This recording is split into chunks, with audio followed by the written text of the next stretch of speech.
Raio-X, todos os detalhes desse time do Corinthians nas mãos do Fernando Diniz. O que está acontecendo? Por que o Corinthians está jogando tanta bola? Olha, todos os detalhes aqui para vocês. Breno Bidon, Rodrigo Garro, Prime de volta, André Carrillo, reforços com o Fernando Diniz. Todos esses detalhes do Timão aqui agora para vocês nesse vídeo. Se vocês gostam desse tipo de conteúdo, meu nome é Juliana Pires, eu falo de Corinthians todos os dias, notícias, bastidores, pré-jogo, pós-jogo, análises, tudo aqui em primeira mão para vocês. Então já se inscreve no canal, deixa like para fortalecer aqui a gente no YouTube, hype esse vídeo para a gente ficar no topo e seja membros para conteúdos exclusivos. Agora, sem enrolação, bora pro conteúdo do vídeo que tá muito bacana esse vídeo aqui, gente. Olha, o que o Corinthians jogou contra o São Paulo não tá para brincadeira. Eu tava em Itaquera, no setor norte, inclusive, nas organizadas, que deu uma polêmica, né? Alguns comentários aí na TV são decepcionantes. A gente vai comentar tudo sobre isso aqui. E é o seguinte, o que o Corinthians tá jogando não tá de brincadeira.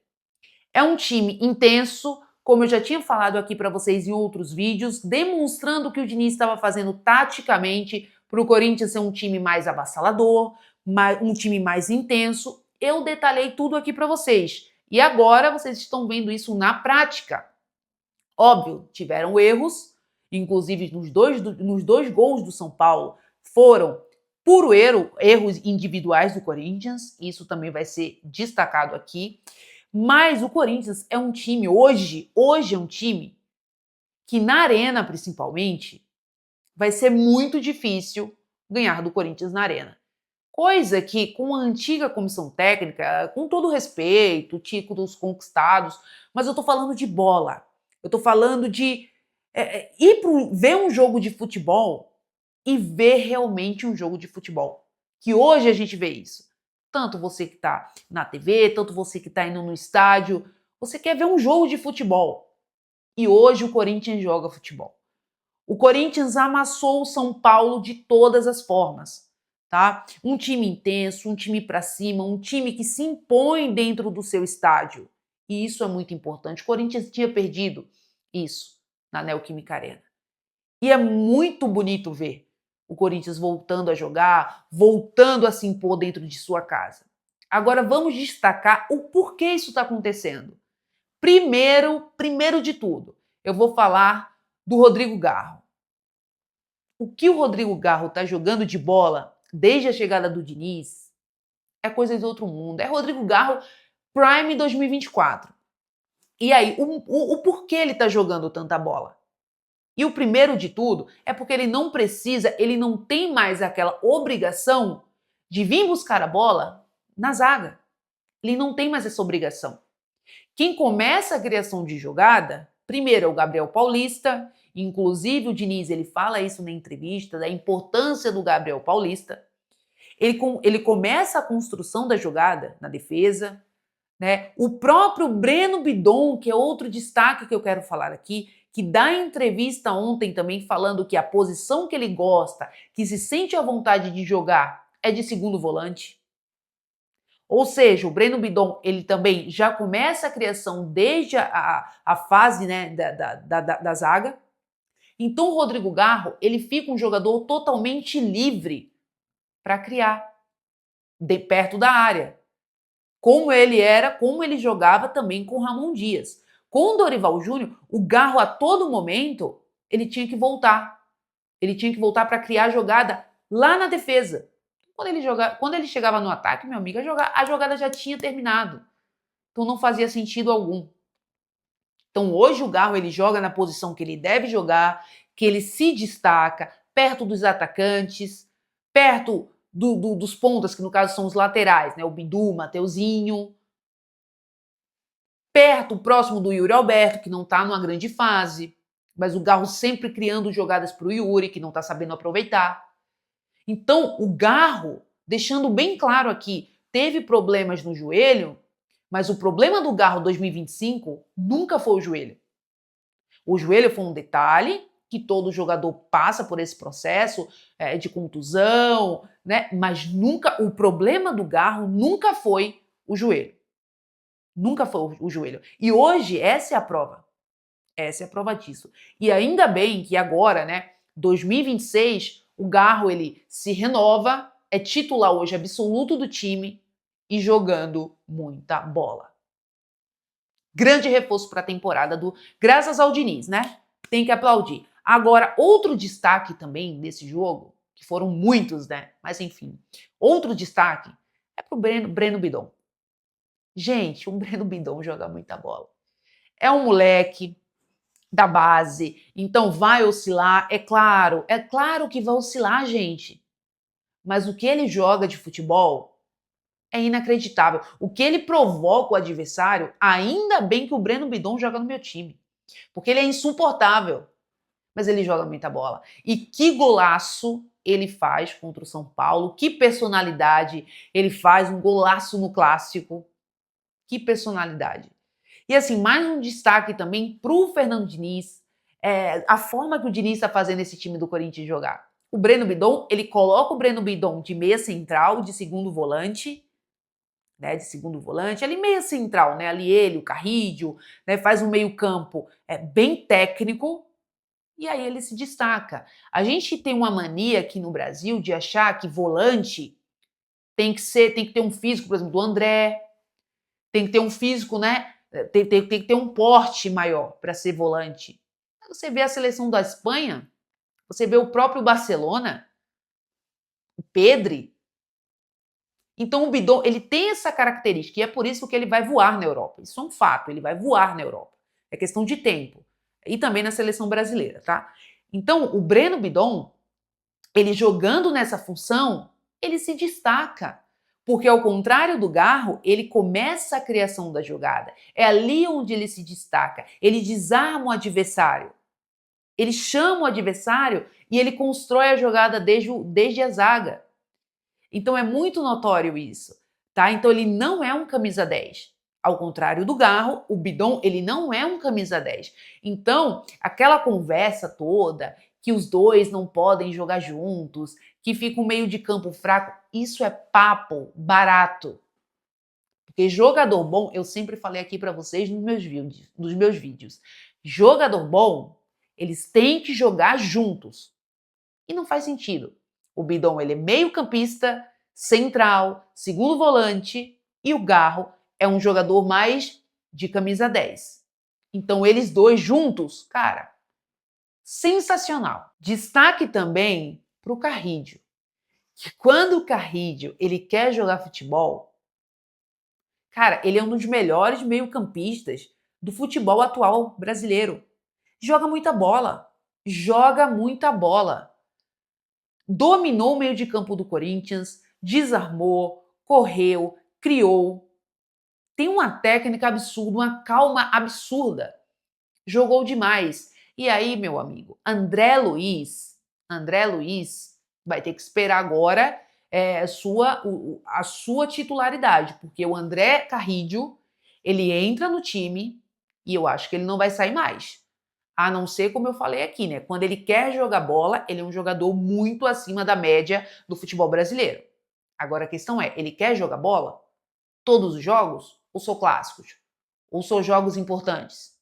Aí tem que realmente se destacar essa característica do Carrídio. Porque se ele quiser jogar sério todos os jogos, ele não sai mais do time. Aí o André Luiz ele vai ter que descer um pouquinho, né? Que subir um pouco para a cabeça e aí esperar o seu espaço novamente. Mas assim, eu vejo muita gente falando, muitos comentaristas falando, como se estivesse rivalizando, né?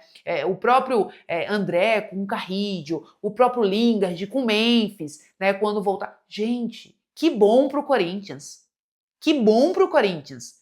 Que todos os jogadores estão ficando em boa fase. Que bom pro Corinthians. Né? Corinthians tem muitas competições a serem disputadas, Campeonato Brasileiro, Corinthians tem time para disputar lá em cima. Libertadores, fase de mata-mata, que o Corinthians já está classificado, Copa do Brasil.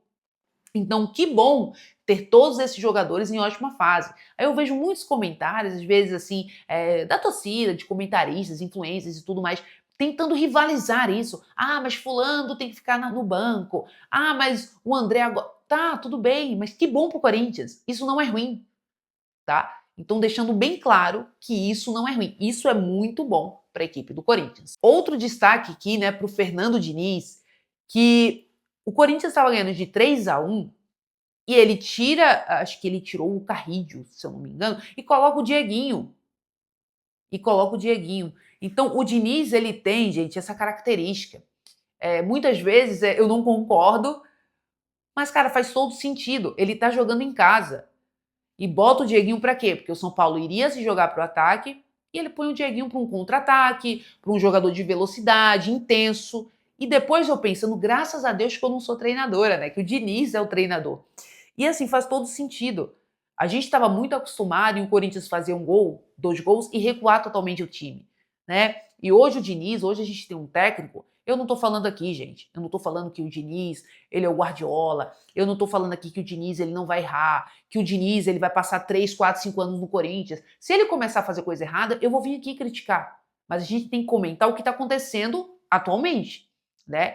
E assim, o que ele tá fazendo, ele tá fazendo um Corinthians jogar para frente, uma coisa que a gente tinha muita saudade de ver, né? Então essa alteração também chamou muita atenção. Eu estava na arquibancada e muita gente comentando na hora que, cara, que cara maluco, né? Fecha a casinha um pouquinho e tudo mais, mas não, ele coloca o time ainda mais pra frente. Aí o Mateuzinho faz um gol contra, uma infelicidade, que aí quebra um pouco o planejamento do técnico, né? Mas aí o Corinthians, ele sofre até o final da partida, a gente torcedor, a gente sofre até o final da partida, como é de praxe, né? Mas assim, as alterações do Fernando Diniz na partida eu achei interessantes, inteligentes e assim, novidade, né? Novidade pra gente que estava tão acostumado a ganhar jogos, até mesmo ganhar títulos, mas de uma forma bem burocrática, vamos dizer assim. Outro destaque também que eu tenho que falar aqui, porque eu já postei nas minhas outras redes sociais, o controle de carga.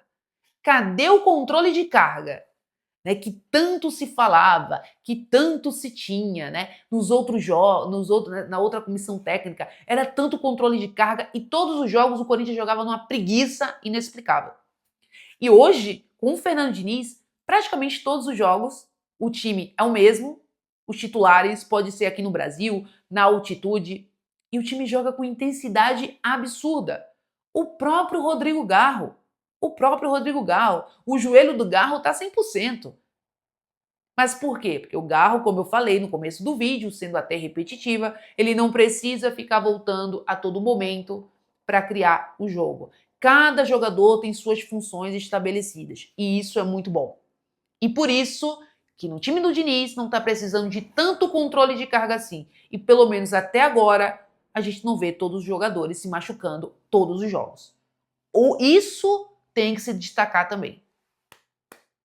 Muito bom. E para finalizar, gente, esse time do Corinthians tem muito ainda para evoluir. Acho que os erros, né, que tiveram, tanto no gol do Ranieri, naquela saída de bola, ali eu não acho que foi o dinizismo que ocorreu aquele erro. Na minha opinião, foi mais um erro realmente do Ranieri, de decisão, de tomada de decisão, um erro individual. Tinha, se eu não me engano, o Gabriel Paulista dando opção para ele de passe mais tranquilo, e aí ele quis dar um passe na diagonal, que aí prejudicou o time. Esses erros não podem de fato acontecer, tem que ser chamados a atenção, tem que fazer mais treinamento, obviamente, e também o gol do Mateuzinho, né? Acho que ele poderia ter feito uma decisão melhor ali, acho que ele quis jogar um pouco para a torcida, então tem que ser um pouco mais maduro nessas tomadas de decisões, porque poderia ter comprometido o resultado. A gente tem que falar também os pontos negativos da partida. Poderia ter comprometido o resultado, uma bola parada, imagina o São Paulo empata o jogo. Então, assim, esses erros bobos não podem acontecer. Então, se o Corinthians continuar com essa ofensividade avassalador, principalmente dentro de casa, e sem esses erros bobos, cara, o Corinthians ele é um forte candidato a muitas coisas boas ainda nessa temporada de 2026, tá?